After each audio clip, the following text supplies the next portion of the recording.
anụbugodi nke izizi ọ dabara alụfa o.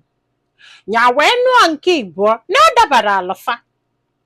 Nya wee kwugharịkata na Lagos wee fụ onye ofe mmanụ laikili ya na-esogheli ese na ya ga-anụ ya. Ọ sị m nne na dịka ya anụbugokwe nwaanyị mụtasị ụmụaka ya tosie ma ya na nwunye ya ebirozie ya na atịghị na nwunye ya nwụrụ anwụ. Nya wee kwalụ wee nụba this guy. Ọ sị m nne na before nye decide ya ga-anụ this guy. Ndị decide go n'ime onwe ya na ya ma mpụtazi na this one. Na ya pụtago first pụta second na nke anụnwa itelu ugbo etelu ose na ya ga-anọ di ya. Ife a bụ decision ya before nya wee nụba this guy. Fa bata bilo sị m nne ya ka mụtarala ya nwa ahụ. Mana di eji ego na-eje na-abata o.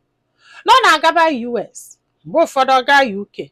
Ọ sị mana di ebu mmadụ ga-abụ one thing to one thing date echange one thing to one thing time echange like if somebody ga-abụ nwere ike ọpụ ọkịta ọ sị gị na ọ ga-anata in 2 weeks 2 weeks ilu ọ sị gị o ji gbaa nwa nnụnụ nne eji wee fepụ ya na due to business ya na ndị otie nya na-edikwa ịmago onu. Ọ sị m nne o wee luo this time o jebe US si na ya ga-anọ 2 months. Ya kwakwala na amagolo is either no end with 2 months or no 1 month ọbata. Ya amagolo ụdị mmadụ dị ebe ọ sị m nne.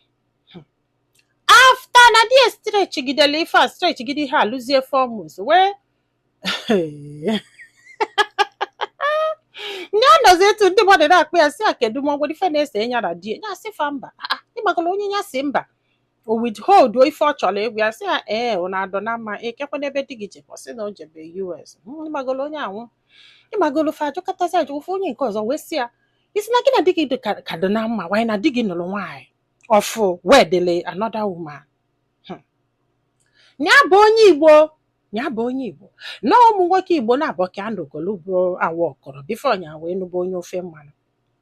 Ọ sị m nya wee kpọọ enyi nwaanyị n'obodo nọ US wee yọbịa sị ya biko because na mgbe di na-eje ya gwara ya sef na onye nwaanyị na ebe afọ ya na a ga like isi eje one of these days ijefu ndị friends ya nọ US ụkwalụ.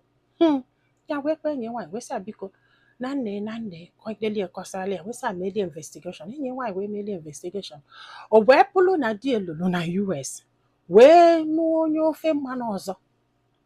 Onye ofe mmanụ be ha na-agwaghị ya na-akaleghị ya na-ekwutere maka ya nye ewoghị iwo na-achịghị ọchị nothing just like that. Ya wee welu fonu wee kpụ ya n'enu kpụ ya ndanda kpụ ya n'etiti na-abịa ịkasịkwa kpụ ya ịkasịkwa. Nye wee yobe enyi nwaanyị apịsị ya biko ọ bụrụ na ịfụ ha setekene pikchọ ha ka ghọta ife ha na-akọ kịta.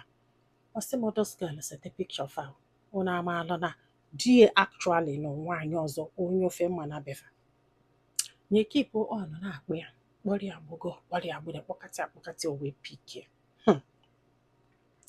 Nya gwesị a ka ezi fia na anụ ihe a asị na ị nụrụ nwaanyị.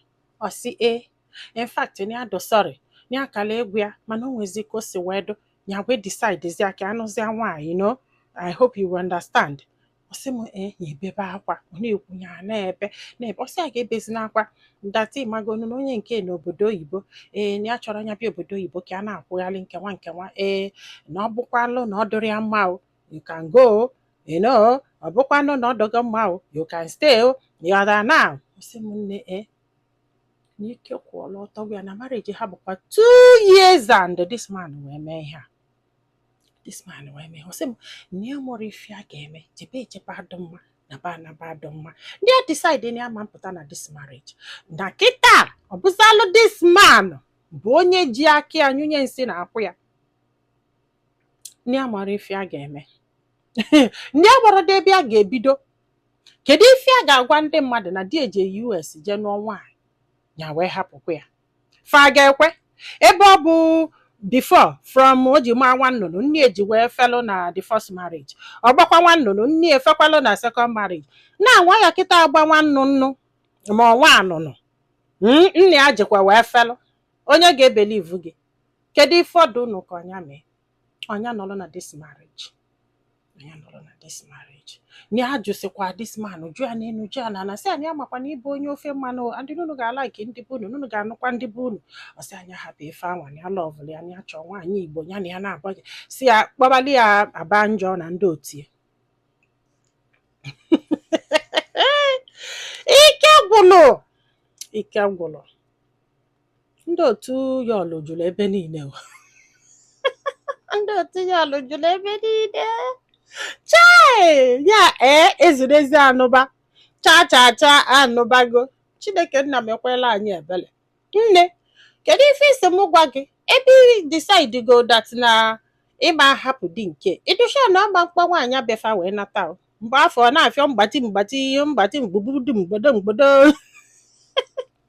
sọrọ na nna achị ọchị but still ịma na o nwere mgbe marriage anyị na marriage feji awa ọkụ mgbe ụfọdụ fa na-anụ anyị iji mee guy iji do happy iji show off but last deep down in them they know their culture, they know their religion, they believe in their culture and whatever it is more than nke ndị be anyị ọkweghị ghọtago ịma that na ha na-afụtabụli anyị fọt mgbe anyị enwere fọt ya bụzalụ mgbe ị nwere obere and amụrụ m ma ịgwala ya about your first and second marriage because ọ bụrụ na ịgwala ya ọ ga-ebelieve that na ịnụ nwaanyị ọzọ is nothing to you since ị gbapụtara n'izizi gbapụta na ịbụọ bọta agwago ngo nwere mgbe o ji awa ọkụlụ anyị na fa ọbụkwado nwere ndị ọ na-awa ọkụlụ maybe 10% but still ife dị iche rike but nke a ọ nọkwala ọzọ na isi na ị ga-anọ ikpebe na-ekpere ka nwaanyị nọrọ US ka ị nọrọ n'ụlọ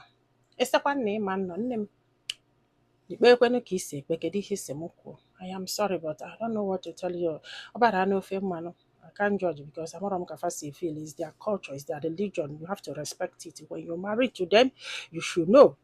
You're gonna be feel no how you should know that they had different culture so you have to accept it. Ọ kwụsịkwa ife nwere ike ịgwa gị. Ndị be anyị, daalụ nọ ka ọ dị n'ụbọchị ọzọ.